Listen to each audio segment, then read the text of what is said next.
Cool, so now we have another little problem to solve, and it is this annoying headrest issue. It just refuses to kind of flop back. Had a similar issue on this side years ago, and I did manage to fix it. I'll link to that video as well. So this one, we just took the whole mechanism out. Flops back.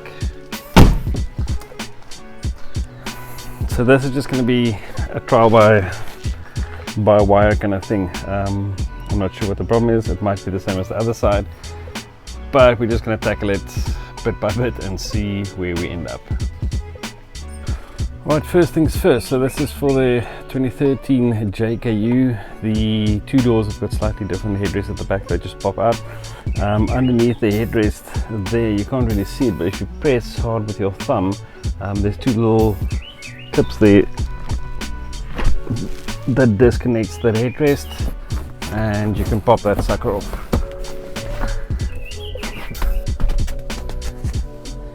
And there you go.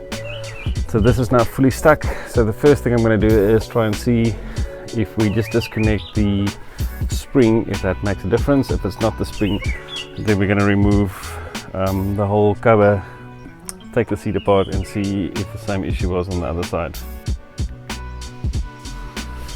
Okay, cool, so space is a bit tight. I'm going to try and see if I can film and do everything at the same time. Oh, there you can see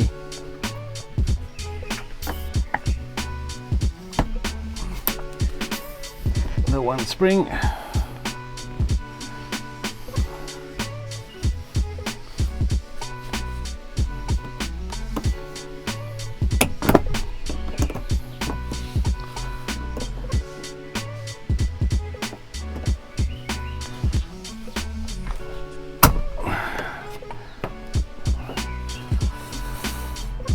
Doesn't seem like it's doing much. Let's see if we can get the other one off.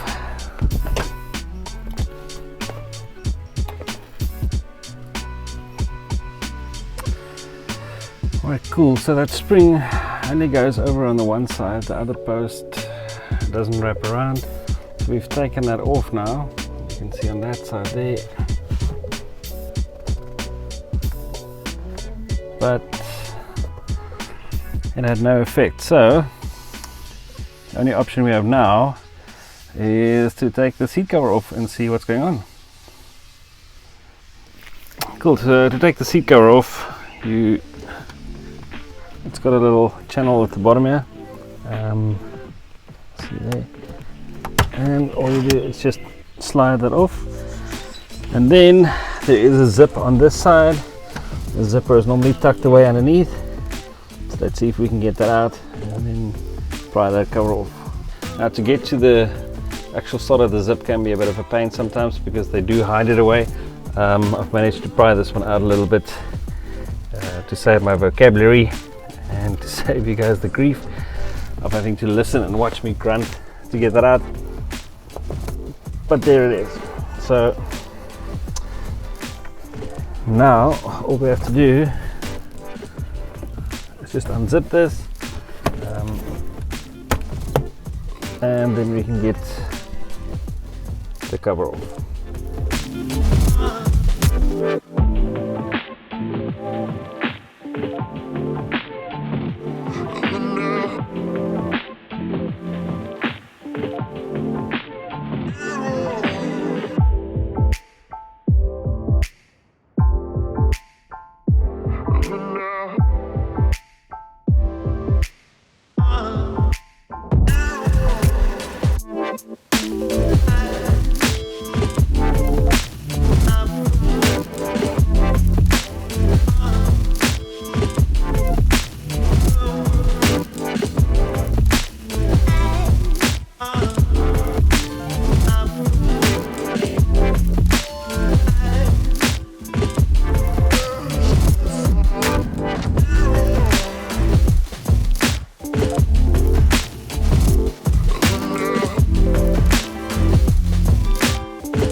see there are just some Velcro strips.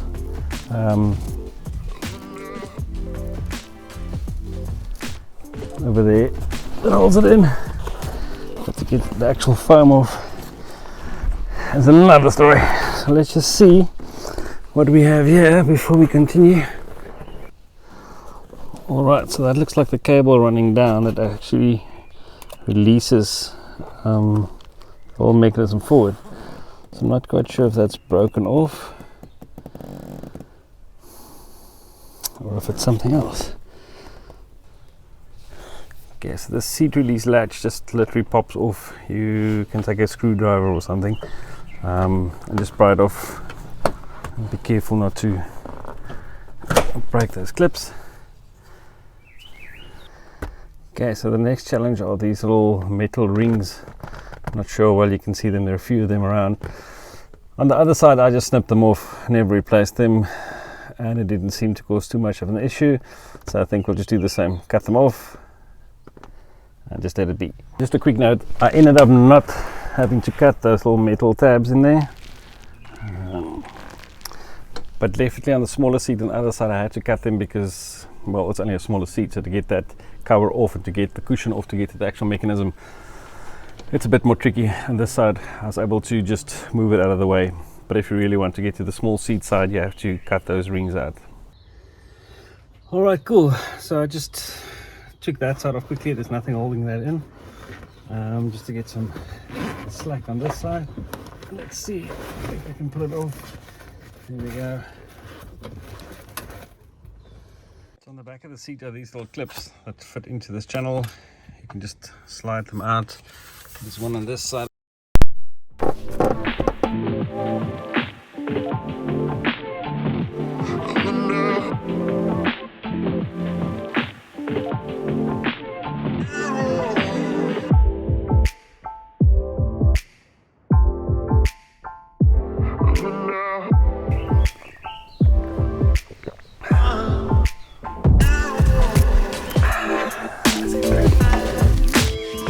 Right, so for now we've got all of that loose, and let's see where we sit. Right, cool. So that's the actual mechanism that releases there. So something is up inside there.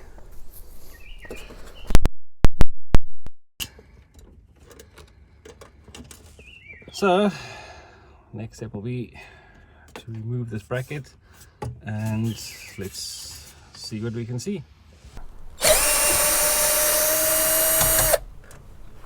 Electric screwdriver will be much easier.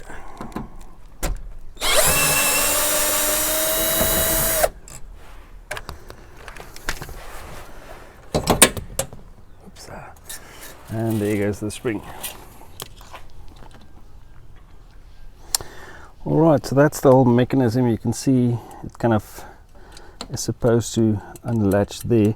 I suspect the cable might have broken off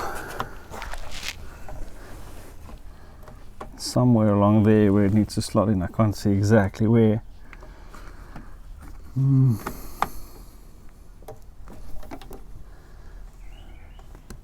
But in any case,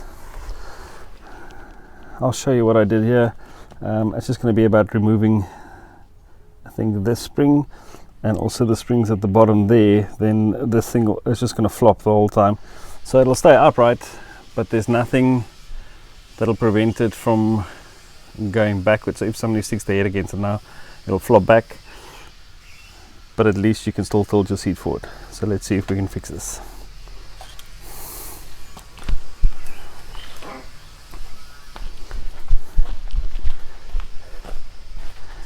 I'm going to try and get this spring off first, because it looks like it's completely stuck and not releasing. And there you can see the mechanism at the back. I think I might take off this spring first and see what it does. If I remember correctly, I took those two springs out on the other side. Maybe that's the way to go first. So let's see if that's going to do the trick. Maybe I'm just clamp it down first. Yeah, it might be good. Okay, so that's the little mechanism that stops the headrest from going back once the headrest is up. And then that mechanism is supposed to tilt down the minute the seat flops forward, but this one doesn't release, so I'm not sure where the problem is, but I've taken out the cable since we're not going to use it anymore. I think the spring is now, that side spring is still in the car if I'm correct, on the seat, so we'll see if we can get that back on if it's needed. Yeah, otherwise this mechanism can just go back in the car as is, so nothing's going to stop it from flopping back. The spring will still hold it back, but if someone presses their head against it, it will go back. It's not going to stop it. And then all I'm going to do is this mechanism here, I'll just use a little zip tie and tie it around the frame somewhere. That way it doesn't interfere or stop this thing from flopping back.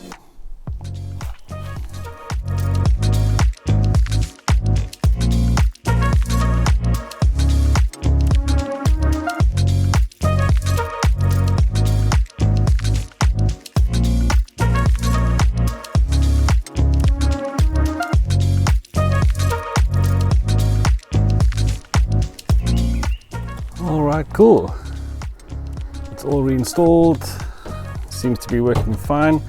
So let's just check before we put the headrest and all the covers and everything back on that it actually works like we expect.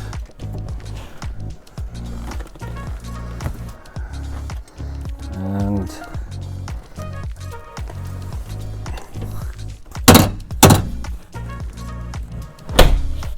perfect. Cool. So let's start reassembling everything.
Cool, so it wasn't an easy video to film.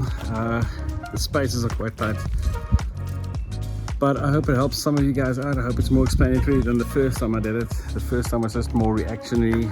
I had the seat already halfway stripped and saw what the issue was, so I thought maybe it could help you guys. So this time I tried to do it more in-depth, but more tricky.